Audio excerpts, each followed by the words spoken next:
Wala pa, konti pa lang. Okay.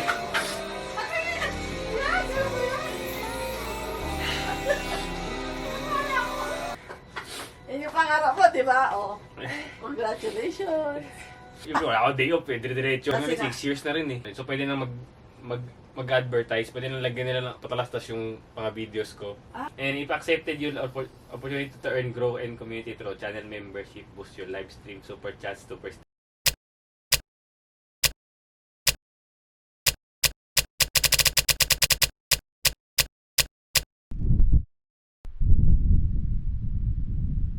What's up guys? JM here. Welcome sa iyong fitness journey. It's been a while since mag face-to-face tayo, talk about things. And naisip-isip ko kung been a while na magawa tayo ng videos for gym workouts, for other clients, and discussing different exercises. And hindi ko pa na-update yung newcomer and then yung mga, it's been years kasi na nandito tayo sa YouTube space. It's been 6 years.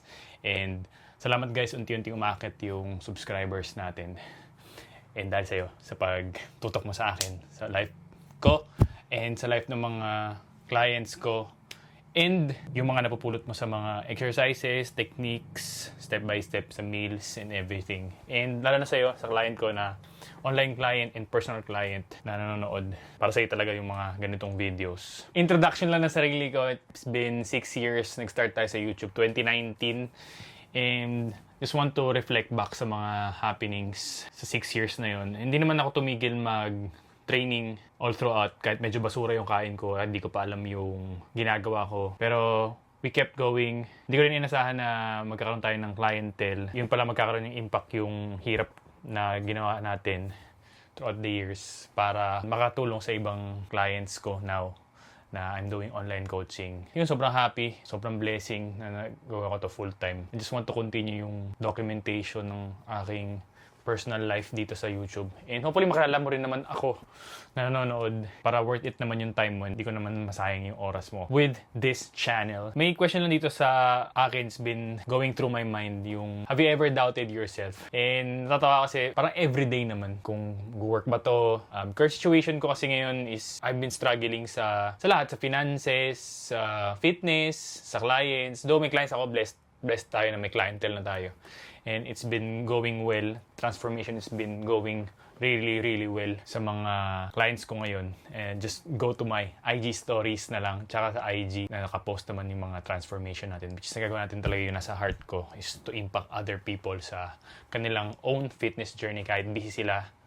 And lalo na nakikita ako sa mga business owners, sa doctors, engineers, sa work from home, tsaka sa managers. Part kayo doon sa mga nabanggit ko na saan ako nagpo-focus. Sa mga ultra busy individuals, hit me up, can help you out. Doubting myself every day. It's been years every day. Paano ko conquer yung self-doubt every day? Mabalik lang ako talaga sa why I do what I do. It's been a while din na tumitibay tayo, umakit yung character natin. As the years go on, though important na you know what I can do for myself. At the end of the day, it's what I can do for you. Kung ano yung magagawa ko sa'yo, how can I impact your life? Para magawa mo rin yung mga gusto mong gawin sa buhay. 2026 ba? Yung upcoming years to come na mag-succeed ka sa yung fitness.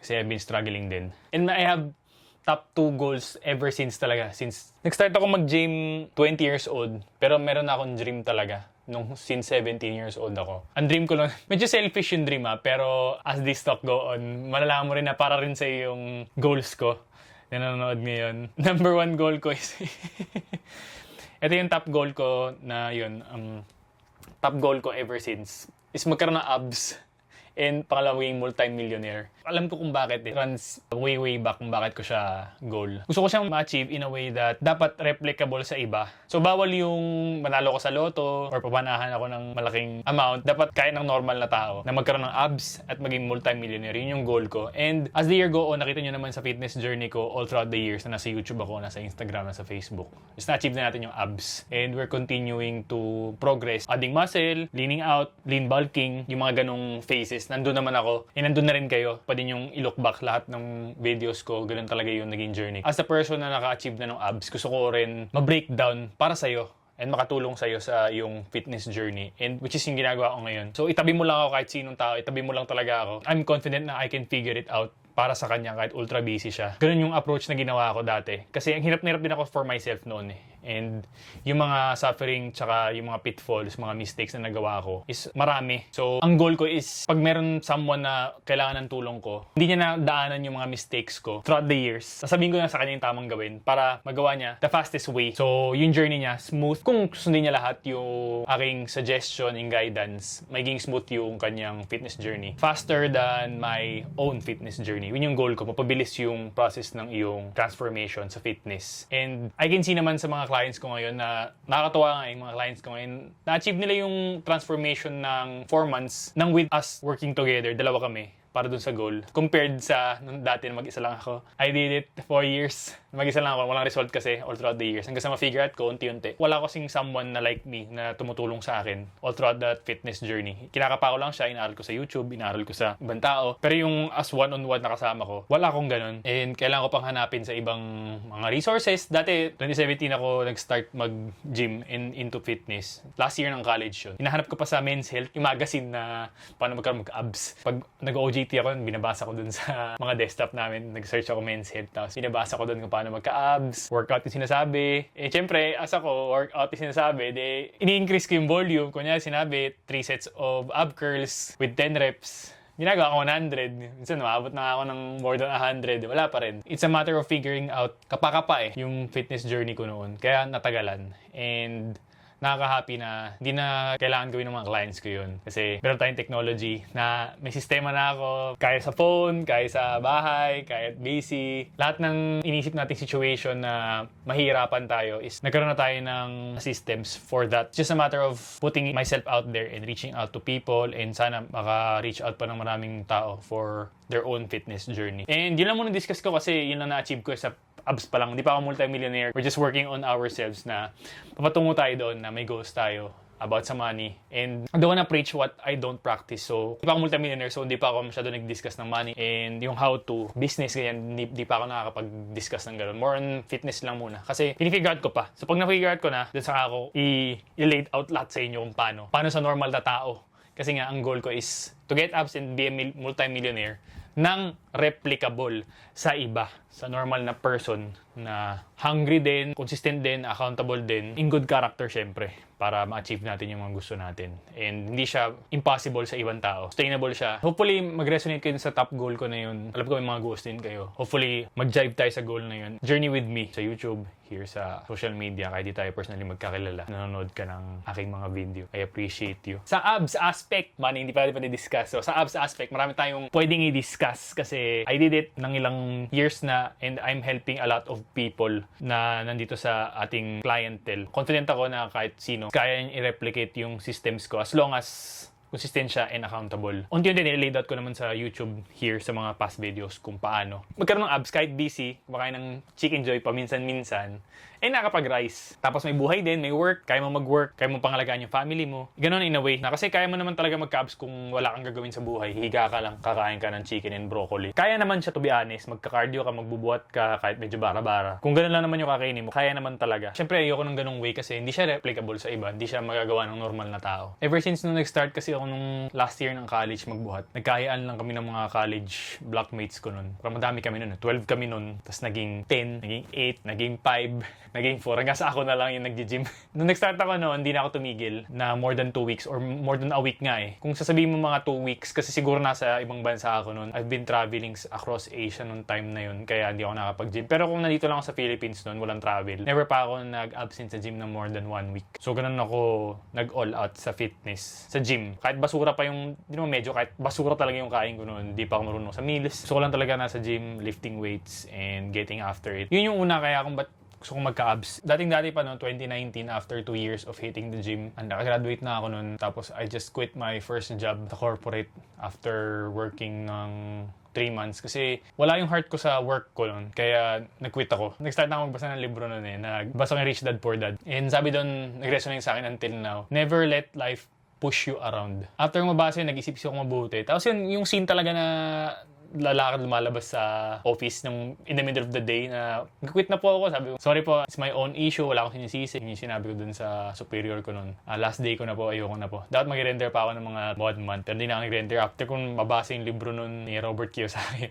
malis na ako. Same pa rin naman yung goal ko nun. Meron pa rin akong drive sa fitness and sa business. Since yun nga yung goal ko, magka-abs tsaka maging multi-millionaire.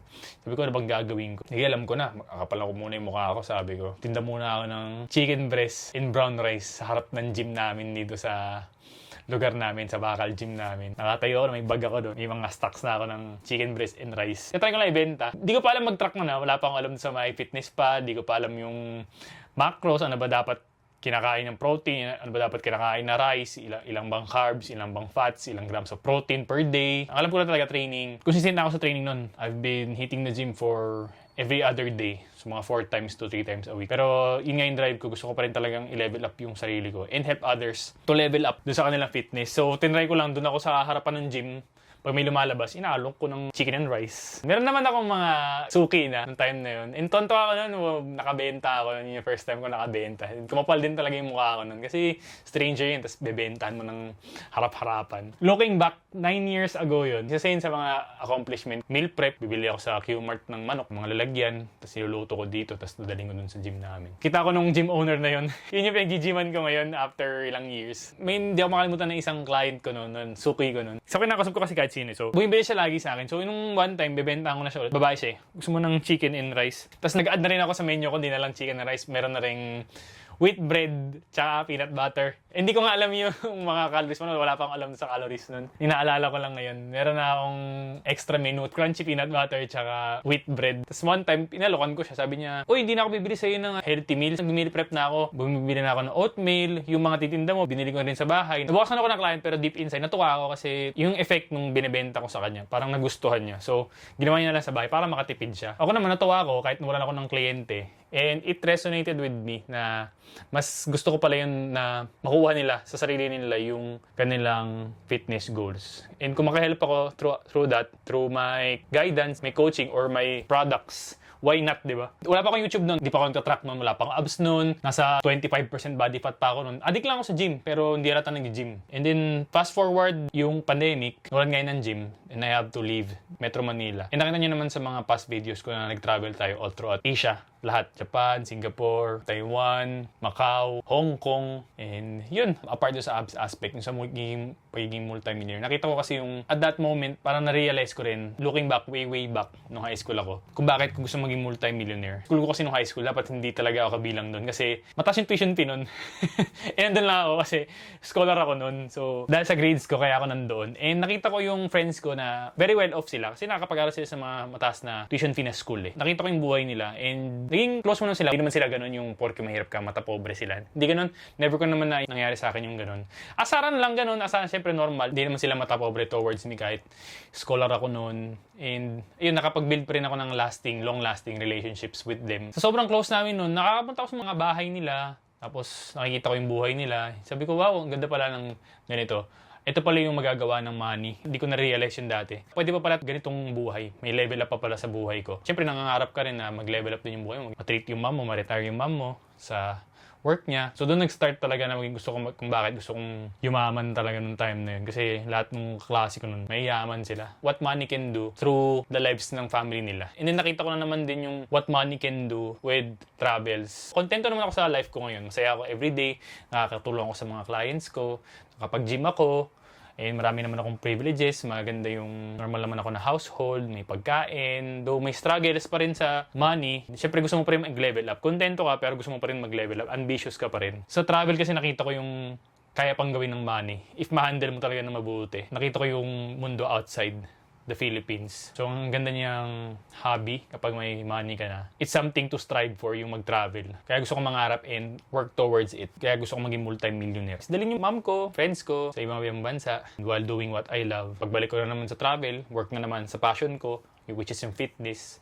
Yun yung talagang gusto kong gawing goal, ang gawing kong purpose. Yun siguro yun yung top salt and light ko as a person na may pangarap na magkaroon ng abs and maging multi-millionaire. Yun yung thought process ko kung bakit. More on helping others din na kaya natin i-push yung sarili natin to get after it, the abs and pagiging multimillionaire. And hopefully dito kayo sa YouTube ko to strive for that. Hopefully mag-resonate sa inyo tong kinikwento ko sa life ko para pag-combine din yung fitness tsaka yung adding value to others and making money while doing it. Something valuable sa iba na willing silang mag-pay sa mga services ko and sa mga kaya kong gawin. As these videos go on, nakikilala nyo ako and hopefully makilala ko rin kayo sa mga needs nyo and sa mga struggles nyo on how can I add value to you and how can I help you and guide you. Sa mga free contents here, subscribe to me, YouTube. And sa mga gusto ng premium online coaching, I got you, hit me up sa IG and dito rin sa YouTube, sa lahat ng social media platforms.